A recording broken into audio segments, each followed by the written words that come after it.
ইসরায়েলের একটা সুইমিং পুলে বেশ কয়েকজন গোসল করছিল।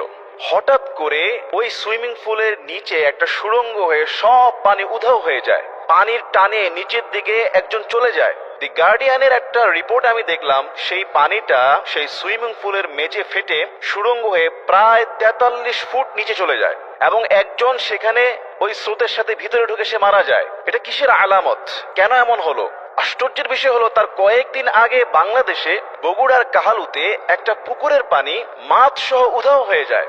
রাতের বেলা সেই বিশাল পুকুরের পানি এবং প্রায় 200 থেকে 250 কেজি মাছ উধাও হয়ে যায়। পরের দিন সকালবেলা গ্রামবাসী এই দৃশ্য দেখে অবাক হয়ে যায়। জীবনে কোনোদিন তারা এরকম দৃশ্য দেখে নাই। তারা লক্ষ্য করলো যে পুকুরের মাঝখানে একটা সুড়ঙ্গ এবং সেই সুড়ঙ্গ দিয়ে পানি এবং মাছ উধাও হয়ে গিয়েছে। এটা তাদের ধারণা।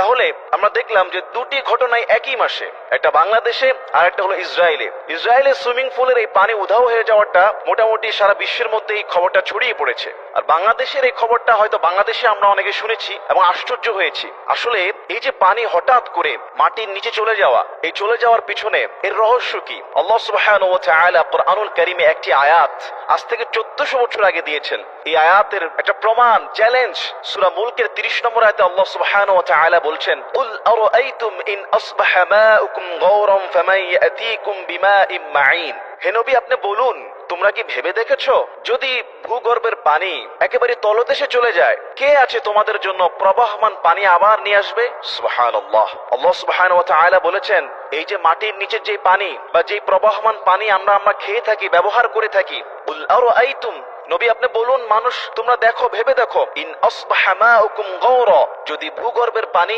তলদেশে চলে যায়, একেবারে মাটির গভীরে চলে যায় এই পানিটা, ফামান ইয়াতীকুম বিমাইন মাঈন, কে আছে তোমাদের জন্য প্রবাহমান পানিকে আবার ফিরিয়ে এনে আসা, তোমাদের জন্য এই পানিকে প্রবাহিত করে দেওয়া যাতে তোমরা আবার ব্যবহার করতে পারো? সুবহানাল্লাহ। তাহলে দেখুন, ইসরায়েলের এই পানি সুইমিং পুলের এবং বাংলাদেশের বগুড়ার কাহালুতে এই পুকুরের পানি এবং মাছ উধাও হয়ে যাওয়া, সুড়ঙ্গ হয়ে কয়েক ফুট নিচে চলে যাওয়া, প্রায় 43 ফুট পানি নিচে চলে গিয়েছে ইসরায়েলের সেই সুইমিং পুলের। চার ঠিকানা কথা নয়। এবং বগুড়ার সেই বিশাল পুকুরের পানি এবং মাছ রাতারাতি উধাও হয়ে যাওয়া, সব একেবারে মাটির নিচে চলে যাওয়া। কে আছে? কোন বিজ্ঞানী আছে? কোন শক্তি আছে এই পুকুরের পানি আবার তার জায়গায় ফিরিয়ে আনা এবং সেই মাছকে ফিরিয়ে আনা? কেউ নাই। সুবহানাল্লাহ। আল্লাহ সুবহানাহু ওয়া তাআলা চাইলে পানিকে যেমন মাটির নিচে একেবারে গভীরে পৌঁছে দিতে পারেন, যেটা পৃথিবীর কারো সাধ্য নাই মানুষের নাগালে নিয়ে আসা, ঠিক আল্লাহ সুবহানাহু ওয়া তাআলা চাইলে মানুষকে বাঁচিয়ে রাখার জন্য পানিকে আকাশে উঠিয়ে বৃষ্টিতে পরিণত করে কোন এক মৃত ভূমির দিকে